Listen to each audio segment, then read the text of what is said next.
Primeira aos Coríntios, capítulo 15. A ressurreição de Cristo é real. Irmãos, lembro-vos do evangelho que vos preguei, o qual também recebestes e no qual estáis firmes.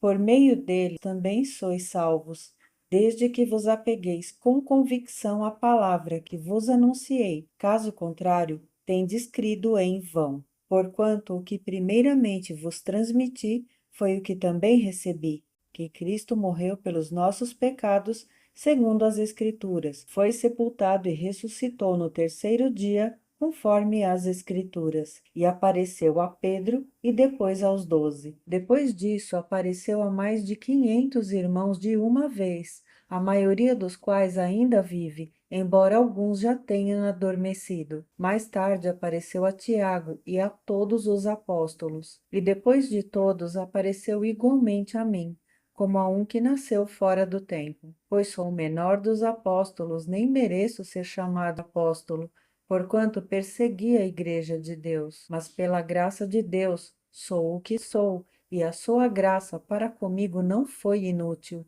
Antes, trabalhei mais do que todos eles. Todavia não eu, mas a graça de Deus que vive em mim. Portanto, quer tenha sido eu, quer tenham realizado eles, é isso que pregamos e é nisso que crestes. Nós também ressuscitaremos. Ora, se tem sido proclamado que Cristo ressuscitou dentre os mortos, como é possível que alguns dentre vós afirmais que não existe ressurreição dos mortos? Então, se não há ressurreição dos mortos, nem mesmo Cristo ressuscitou. E se Cristo não ressuscitou, é inútil a nossa pregação, como igualmente é improdutiva a vossa fé. Pior que isso, seremos considerados falsas testemunhas de Deus, porque contra ele testemunhamos que ressuscitou a Cristo dentre os mortos.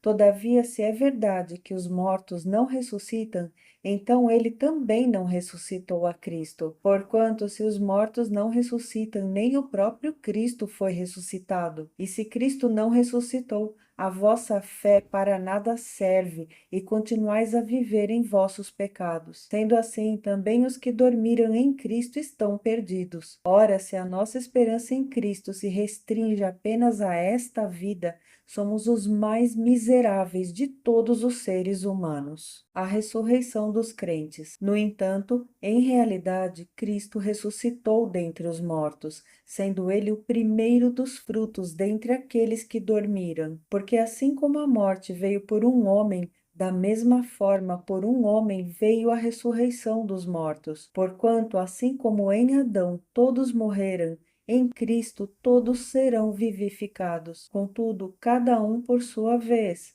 Cristo, o primeiro, logo depois, os que são de sua propriedade na sua vinda. Então virá o fim, quando ele entregar o reino a Deus, o Pai, depois de ter destruído todo domínio, potestade e poder. Porque é necessário que ele reine até que absolutamente todos os seus inimigos sejam prostrados debaixo de seus pés. E o último inimigo que será destruído é a morte, pois ele tudo sujeitou debaixo de seus pés. Porquanto, quando se afirma que tudo lhe foi submetido, é evidente que isso não inclui o próprio Deus, que conduziu todas as coisas à submissão de Cristo. Todavia, quando tudo lhe estiver sujeito, então o próprio Filho se submeterá àquele que todas as coisas lhe colocou aos pés, a fim de que Deus seja absolutamente tudo em todos. Se não há ressurreição, que farão aqueles que se batizam pelos mortos? Se de maneira alguma os mortos não ressuscitam, por qual razão então se batizam em benefício deles? De igual modo,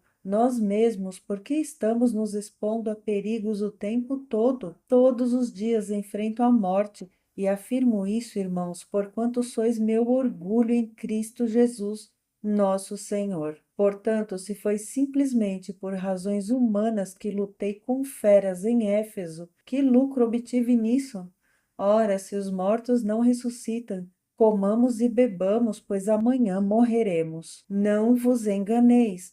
As más companhias corrompem os bons costumes. Como justificados que sois, recobrai o bom senso e não pequeis mais, porque alguns ainda não têm conhecimento de Deus.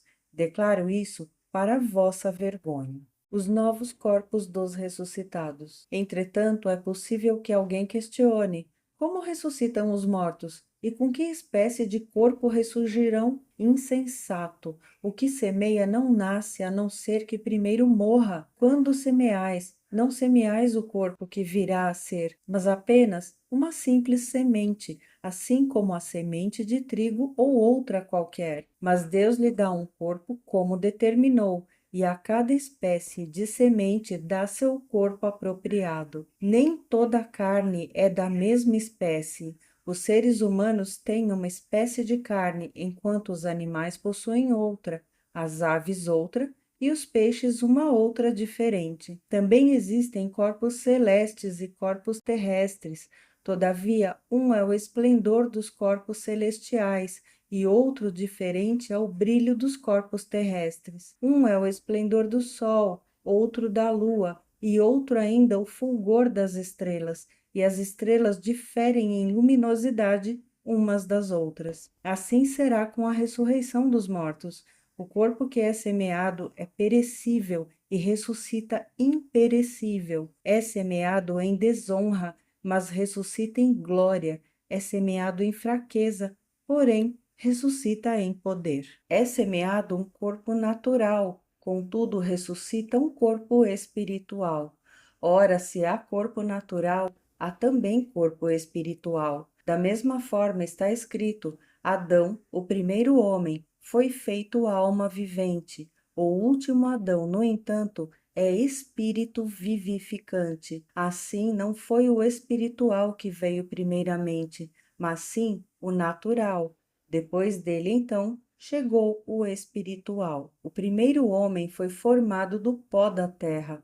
O segundo homem é dos céus. Os que são da terra são semelhantes ao homem terreno.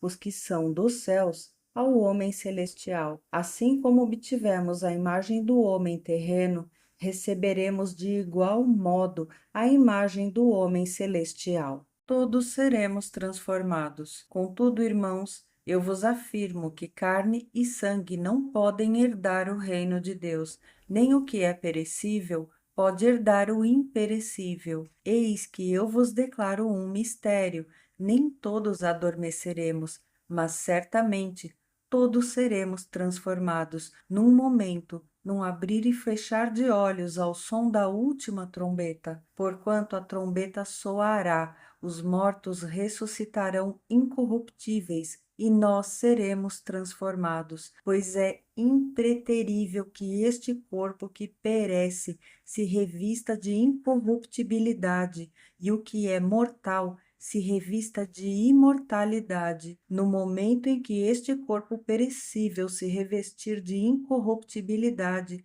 e o que é mortal for revestido de imortalidade, então se cumprirá a palavra que está escrita: devorada, pois, foi a morte pela vitória. Onde está, ó morte, a tua vitória? Onde está, ó morte, o teu aguilhão? Porquanto o aguilhão da morte é o pecado, e o poder do pecado é a lei. Contudo, graças a Deus que nos dá a vitória por intermédio de nosso Senhor Jesus Cristo. Portanto, meus amados irmãos, permanecei firmes e que absolutamente nada vos abale. Dedicai-vos dia após dia à obra do Senhor, plenamente conscientes de que no Senhor todo o vosso trabalho jamais será improdutivo.